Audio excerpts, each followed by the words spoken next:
Assalamualaikum warahmatullahi wabarakatuh. Selamat pagi anak-anak. Salam sejahtera untuk kita semua. Semoga kita semua dalam keadaan sehat walafiat. Amin ya robbal alamin. Sebelum memulai belajar, biasakan berdoa terlebih dahulu. Semoga pembelajaran kita berjalan dengan lancar dan dapat memahami apa yang diajarkan. Selamat berjumpa kembali dalam pembelajaran daring dalam mata pelajaran IPA kelas 7 SMP. Hari ini kita akan melanjutkan membahas materi klasifikasi makhluk hidup, yaitu pengklasifikasian makhluk hidup dan kunci determinasi. Simak videonya sampai selesai dan catat hal penting yang ada di dalamnya. Selamat belajar! Adapun indikator pencapaian kompetensi untuk pertemuan kali ini, yang pertama menjelaskan konsep klasifikasi, menjelaskan dasar pengklasifikasian makhluk hidup, dan mengelompokkan makhluk hidup berdasarkan prinsip klasifikasi, yaitu dikotomi dan kunci determinasi. Mengenal cara pengelompokan tumbuhan dan hewan. Setiap makhluk hidup memiliki karakteristik yang berbeda-beda. Karakteristik tersebut dapat digunakan sebagai dasar pengelompokan pada makhluk hidup. Makhluk hidup dapat dikelompokkan berdasarkan ciri-ciri morfologinya. Sekarang amatilah beberapa tumbuhan dan hewan di lingkungan sekitar tempat tinggalmu. Coba perhatikan dan amati jenis-jenis tumbuhan yang di sekitarmu yang memiliki bentuk tulang daun seperti pada gambar berikut ini. Jadi ada bentuk tulang daun melengkung, menjari, sejajar, dan menyirip. Nah, jenis tumbuhan apa sajakah yang memiliki bentuk tulang daun tersebut? Sebagai contoh, bentuk tulang daun melengkung seperti tumbuhan kencur, gadung, dan gembili. Menjari, ketela pohon, ubi jalar, pepaya, dan jarak. Bentuk tulang daun sejajar jenis tumbuhannya padi, jagung, tebu, kelapa, bambu, dan lain sebagainya. Sedangkan bentuk tulang daun menyirip, contohnya bayam, sirsak, jambu air, dan jambu biji. Selanjutnya, amatilah beberapa jenis hewan di sekitarmu, misalnya seperti pada gambar berikut ini. Kucing, angsa, siput, ayam, tokek, kambing, kadal, kuda, kerang, bekicot, burung merpati, dan bunglon. Identifikasilah penutup tubuh setiap hewan yang kamu amati, lalu kelompokkan hewan-hewan tersebut berdasarkan penutup tubuhnya.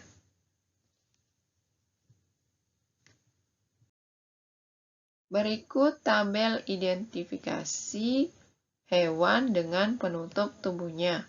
Yang pertama, kucing penutup tubuhnya rambut, angsa penutup tubuhnya bulu, bekicot penutup tubuhnya cangkang, ayam penutup tubuhnya bulu, burung merpati penutup tubuhnya bulu, tokek penutup tubuhnya sisik, kambing penutup tubuhnya rambut, kadal penutup tubuhnya sisik, kuda penutup tubuhnya rambut, kerang penutup tubuhnya cangkang, siput penutup tubuhnya cangkang, bunglon penutup tubuhnya sisik. Jadi dapat disimpulkan bahwa hewan yang memiliki penutup tubuh rambut adalah kucing, kambing, dan kuda. Sedangkan hewan yang memiliki penutup tubuh bulu adalah angsa, ayam, dan burung merpati. Kemudian hewan yang penutup tubuhnya cangkang adalah bekicot, kerang, dan siput. Dan hewan yang memiliki penutup tubuh sisik adalah tokek, kadal, dan bunglon.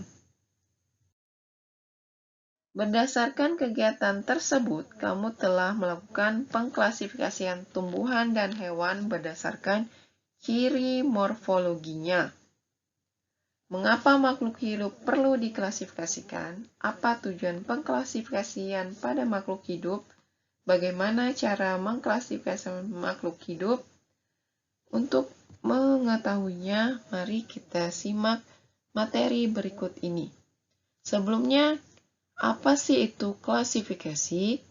Klasifikasi adalah suatu cara pengelompokan atau penggolongan dan pemberian nama makhluk hidup berdasarkan persamaan dan perbedaan ciri-cirinya. Sedangkan taksonomi adalah cabang ilmu biologi yang mempelajari penamaan, klasifikasi, dan pengelompokan spesies berdasarkan skema yang lebih formal. Berikut tujuan pengklasifikasian makhluk hidup. Yang pertama, mendeskripsikan ciri-ciri makhluk hidup untuk membedakan tiap-tiap jenis agar mudah dikenali.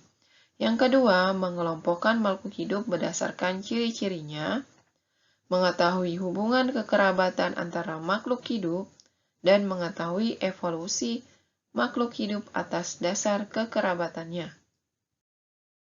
Adapun dasar pengklasifikasian makhluk hidup, yang pertama, klasifikasi makhluk hidup berdasarkan persamaan dan perbedaan yang dimilikinya. Klasifikasi makhluk hidup berdasarkan ciri bentuk tubuh morfologi dan alat dalam tubuh yaitu anatomi. Yang ketiga, klasifikasi makhluk hidup berdasarkan manfaat, ukuran, tempat hidup, dan cara hidupnya. Sistem klasifikasi makhluk hidup. Makhluk hidup diklasifikasikan berdasarkan persamaan dan perbedaan ciri atau sifat yang mudah diamati serta melalui hubungan kekerabatannya. Dalam melakukan klasifikasi, makhluk hidup dikelompokkan dalam suatu kategori tertentu secara bertingkat yang disebut takson. Semakin tinggi tingkat taksonnya, semakin sedikit persamaan ciri yang dimiliki anggota-anggotanya. Terdapat 3 macam sistem klasifikasi makhluk hidup. Yang pertama, klasifikasi sistem alami. Klasifikasi ini menggunakan dasar persamaan dan perbedaan morfologi atau bentuk luar tubuh secara alami atau wajar. Contoh, berdasarkan cara geraknya, ada hewan berkaki, hewan bersayap, dan hewan bersirip. Berdasarkan penutup tubuhnya, ada hewan bersisik, hewan berbulu, hewan berambut, dan hewan bercangkang. Adapun pada tumbuhan, ada kelompok tumbuhan berbiji 1 atau monokotil dan biji berkeping 2 atau dikotil. Yang kedua, klasifikasi sistem buatan atau artifisial. Klasifikasi ini adalah sistem klasifikasi yang menggunakan 1 atau 2 ciri pada makhluk hidup. Sistem ini disusun menggunakan ciri-ciri atau sifat-sifat yang sesuai dengan kehendak manusia atau sifat lainnya. Contoh, tanaman jahe dan tanaman ginseng merupakan tanaman obat. Tanaman mawar dan tanaman melati merupakan tanaman hias. Yang ketiga, sistem klasifikasi filogenik. Klasifikasi ini disusun berdasarkan persamaan fenotip yang mengacu pada morfologi atau bentuk luar tubuh, fisiologi, anatomi, tingkah laku yang dapat diamati, dan pewarisan keturunan. Penggunaan takson-takson dari kategori besar ke kategori kecil pada tumbuhan dan hewan dapat dilihat dalam tabel berikut ini. Yang pertama, tumbuhan dari yang paling atas yaitu regnum, kemudian divisi, klasis, ordo, familia, genus, kemudian species. Kemudian hewan dimulai dari kingdom, phylum, klasis, ordo, familia, genus, dan species. Dalam bahasa Indonesia dimulai dari kerajaan atau dunia, divisi atau phylum, kelas, bangsa, suku, marga, dan jenis. Contoh susunan klasifikasi. Contoh pada tumbuhan Arachis hypogea atau kacang tanah, dimulai dari regnumnya yaitu Plantae, Divisio Spermatophyta, klasis Dicotyledoninae, ordo Leguminales, familia Papilionaceae, genus Arachis, spesies Arachis hypogea atau kacang tanah. Kemudian hewan, contoh hewan Panthera tigris atau harimau. Dimulai dari gendomnya Animalia, phylum Chordata, klasis Mammalia, ordo Carnivora, familia Felidae, genus Panthera, spesies Panthera tigris.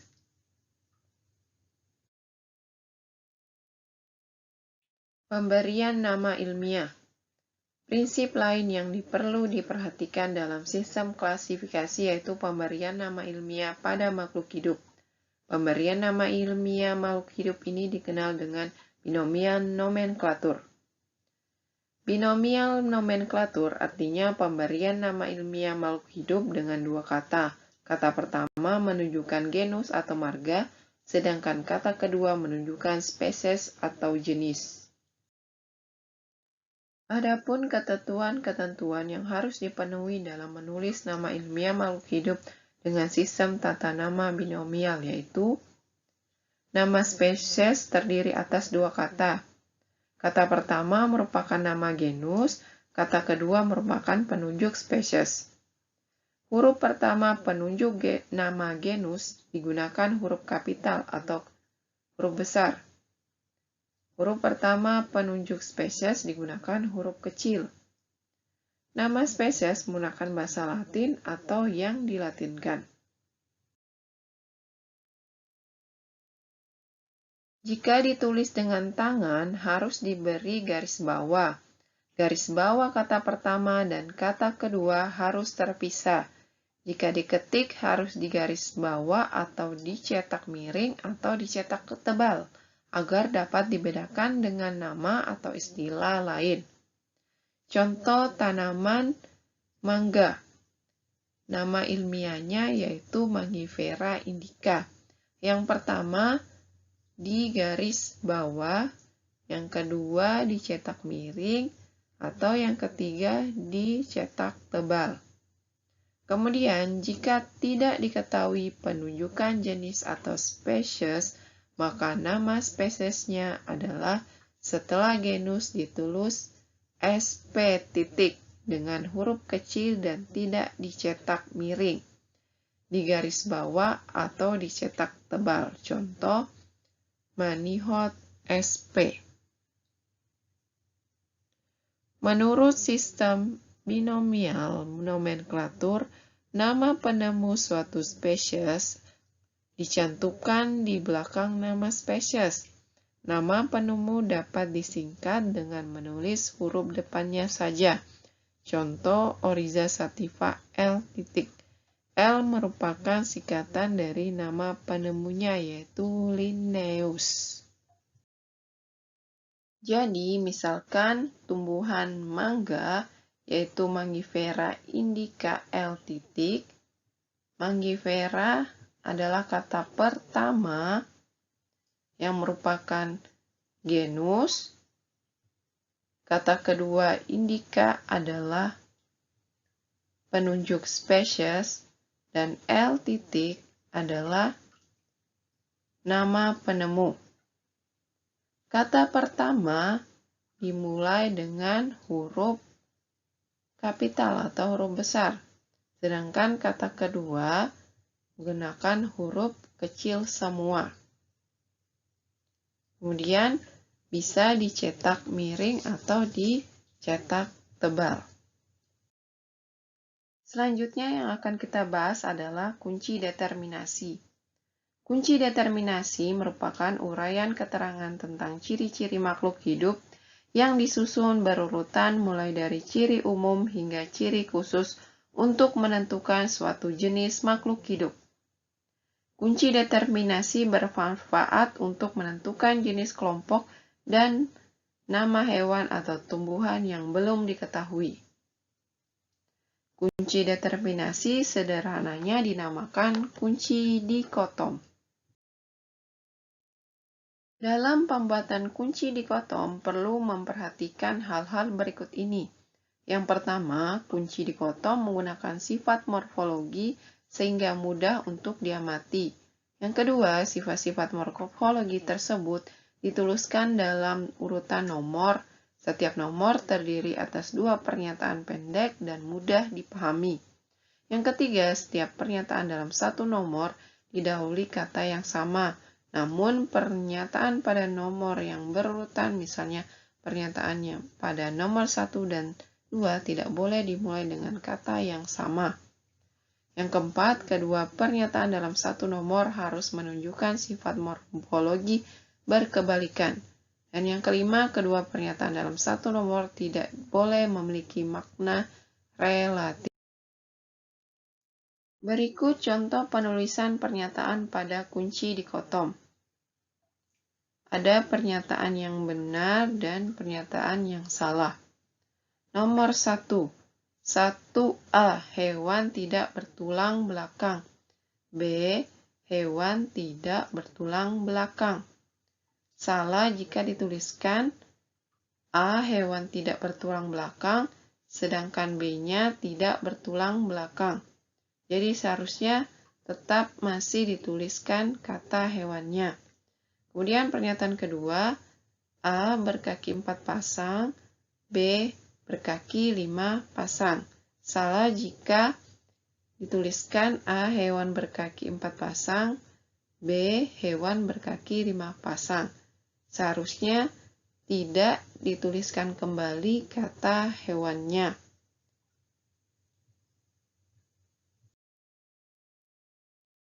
Bagaimana cara membuat kunci dikotom pada tumbuhan? Perhatikan beberapa jenis tumbuhan berikut. Yang pertama, tumbuhan lumut, tumbuhan suplir, tumbuhan jagung, kedelai, terong, dan melinjo. Untuk membuat kunci dikotom, langkah pertama yang harus dilakukan yaitu mengamati ciri-ciri tumbuhan yang kamu temukan. Kelompokkan tumbuhan tersebut menjadi dua kelompok berdasarkan sifat yang berlawanan. Setiap kelompok dibagi lagi menjadi dua kelompok hingga didapatkan ciri yang tidak dapat dibedakan lagi dalam kelompok-kelompok tersebut. Perhatikan diagram kunci dikotom berikut ini. Tanaman lumut, suplir, jagung, kedelai, terong, dan melinjo. Kita bedakan atau kita kelompokkan menjadi dua. Yang pertama, kelompok tanaman berspora dan kelompok tanaman tidak berspora. Kelompok tanaman berspora yaitu suplir dan lumut, sedangkan tidak berspora yaitu jagung, kedelai, terong, dan melinjo. Kemudian, kelompok tumbuhan atau tanaman berspora dibagi dua lagi atau dikelompokkan menjadi dua lagi, yaitu berbatang jelas dan berbatang tidak jelas. Berbatang jelas yaitu suplir, tidak berbatang jelas yaitu lumut. Kemudian, kita kembali ke kelompok tanaman tidak berspora, dikelompokkan menjadi dua lagi, yaitu biji tertutup dan biji terbuka. Biji tertutup terdiri atas jagung, kedelai, dan terong, sedangkan biji terbuka yaitu melinjo. Kemudian biji tertutup lagi dikelompokkan menjadi dua, yaitu berkeping 2 dan berkeping 1. Berkeping 2 contohnya kedelai dan terong, sedangkan berkeping 1 yaitu jagung. Kemudian berkeping 2 dikelompokkan menjadi dua lagi, yaitu berbunga kupu-kupu dan berbunga terompet. Yang berbunga kupu-kupu adalah kedelai, sedangkan berbunga terompet adalah terong. Berikut data pada diagram kunci dikotom di atas. Jika ditulis akan menjadi kunci determinasi sebagai berikut. 1A tumbuhan yang berspora, 1B tumbuhan yang tidak berspora, 2A tumbuhan yang berbatang jelas, 2B tumbuhan yang tidak berbatang jelas, 3A berbiji tertutup, 3B berbiji terbuka, 4A biji berkeping 2, 4B biji berkeping 1, 5A berbunga kupu-kupu, 5B berbunga terompet. Diperoleh kunci determinasi yaitu 1A, 2A suplir, 1A, 2B lumut, 1B, 3A, 4A, 5A kedelai, 1B, 3A, 4A, 5B terung, 1B, 3A, 4B jagung, 1B, 3B melinjau. Contoh kunci determinasi pada hewan seperti berikut ini. 1A hewan tidak bertulang belakang, 1B hewan bertulang belakang, 2A berpori, 2B berongga, 3A bersisik, 3B tidak bersisik, 4A sisik berlendir, 4B sisik keras menanduk, 5A kulit tipis berlendir, 5B kulit tidak berlendir, 6A tubuh tertutup bulu, 6B tubuh tertutup rambut. Carilah kunci determinasi hewan kucing dan komodo. Berdasarkan ciri umum kucing di atas, maka dapat kita cari kunci determinasinya yaitu 1B, yaitu hewan bertulang belakang, 3B, yaitu tidak bersisik, 5B, kulit tidak berlendir, kemudian 6B, tubuh tertutup rambut. Dengan demikian, kucing termasuk golongan mamalia. Berdasarkan ciri umum komodo di atas, maka dapat kita cari kunci determinasinya yaitu 1B, yaitu hewan bertulang belakang, 3A, bersisik, 4B, sisik keras menanduk. Dengan demikian, komodo termasuk golongan reptil. Demikianlah materi yang sempat saya sampaikan untuk pertemuan kali ini. Pada pertemuan selanjutnya akan dibahas sistem klasifikasi 5 kingdom. Selanjutnya, silakan mengerjakan tugas tertulis yang dilampirkan di Google Classroom. Terima kasih. Assalamualaikum warahmatullahi wabarakatuh.